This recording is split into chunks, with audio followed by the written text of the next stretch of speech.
وانتهت بطولة افريقيا، ونخش بقى لبطولات الاندية، البطولات المحلية والبطولات القارية. وهنا هنتكلم على مباراة الزمالك والمصري اللي هتكون في الكونفدرالية ان شاء الله في دور المجموعات. الزمالك في حالة لا يحسد عليها، اما النادي المصري في حالة استقرار فني واداري ومالي، وخلاص قربوا يفتتحوا الملعب بتاع بورسعيد او استاد بورسعيد. اما نادي الزمالك بقى فحدث ولا حرج، في حالة لا يحسد عليها، لا تصر العدو ولا حبيب كده بالبلدي. نادي الزمالك تخبط اداري، كوارث اداريه وماليه، مفيش مستحقات للعيبه.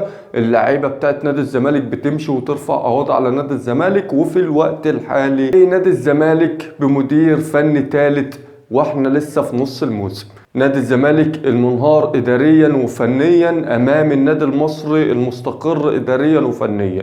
مين هيفوز بالمباراة؟ وهنا اللي هنتكلم على سيناريو توقعاتنا لنتيجة مباراة نادي الزمالك أمام المصري البورسعيدي في الكونفدرالية. في البداية كده رجوع الدوليين لنادي الزمالك 3/4 عندهم إصابات باستثناء محمد شحاتة ومحمد إسماعيل، الاتنين لعيبة مهمة في نادي الزمالك. مع إن أنا عندي تحفظ على محمد شحاتة في لقطات كده المفروض يحسن من أدائه فيها، اللي هو الاحتفاظ بالكورة فترة كبيرة. انت راجل بتلعب في نص الملعب، شغلتك ان انت تستخلص كورة وتبني هجمات.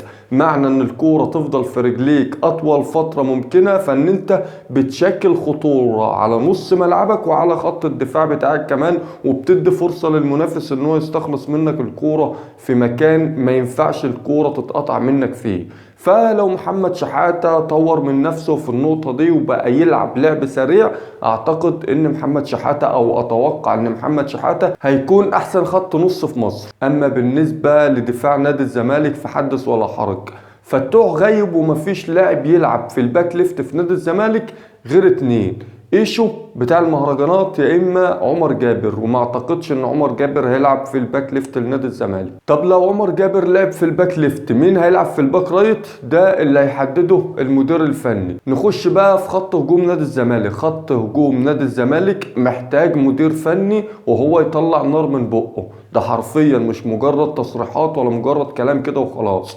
معاك المحترف البرازيلي خوان الفينا، لاعب محتاج باك ونص ملعب يحركه ويشيل الضغط من عليه، وهو بيتميز بالمراوغات والسرعة. فانت محتاج تدعمه علشان خاطر تستحوذ على الكورة في التلت الدفاعي للمنافس. في الناحية التانية شيكوبانزا اللي انا براهن عليه، ده لاعب محتاج مدير فني. شيكوبانزا وخوان الفينا الاتنين لاعيبة سريعة ومهارية، بس بينقصهم حاجة واحدة مشتركة ما بين الاتنين، الا وهي الفينش قدام المرمى. شيكوبانزا الفينش بتاعه زيادة عن اللزوم قدام المرمى، وخوان الفينا الفينش بتاعه قدام المرمى اضعف من المطلوب. الاتنين بيشتركوا في نفس المشكلة.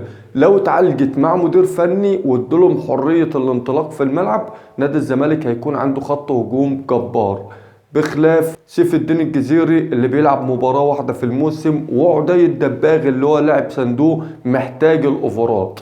مين في نادي الزمالك بيرفع اوفرات؟ مفيش غير فتوح، وفتوح غايب عن مباراة نادي الزمالك. اما بنطيق فمش عارفين له حل. وانا كشخص منتمي لنادي الزمالك او مشجع لنادي الزمالك ما اتمناش اشوف بنطيق في نادي الزمالك مرة تانية حتى لو هو احسن باك ليفت في العالم، لان بنطيق لعب لعبة رخيصة على نادي الزمالك. اما بقى سيناريو المباراة وطريقة لعب الفريقين، نادي الزمالك طبعا بكل الطرق هيحاول ان هو يمنع نادي المصري البورسعيدي ان هو يعدي نص ملعبه، علشان المصري البورسعيدي لو عدى نص ملعب نادي الزمالك فخط الدفاع مش موجود، فهيكون في خطورة على محمد عواد اللي هيبدأ المباراة ان شاء الله. اما بالنسبه لنادي الزمالك فهيلعب بالضغط العالي على المصري البورسعيدي، ونتمنى من كابتن معتمد جمال ان هو يحاول يخلي في انتشار منظم للاعيبه نادي الزمالك في الملعب. انتشار منظم مع الضغط العالي، نادي الزمالك هياخد المباراه بكل سهوله، لان زي ما احنا قلنا عنده لاعيبه في الخط الامامي امكانياتها كويسه. انما لو كابتن معتمد جمال اعتمد على الدفاع على الهجمه المرتده فهيشكل خطوره على نادي الزمالك، لان دفاع نادي الزمالك زي ما اتكلمنا وقلنا عليه.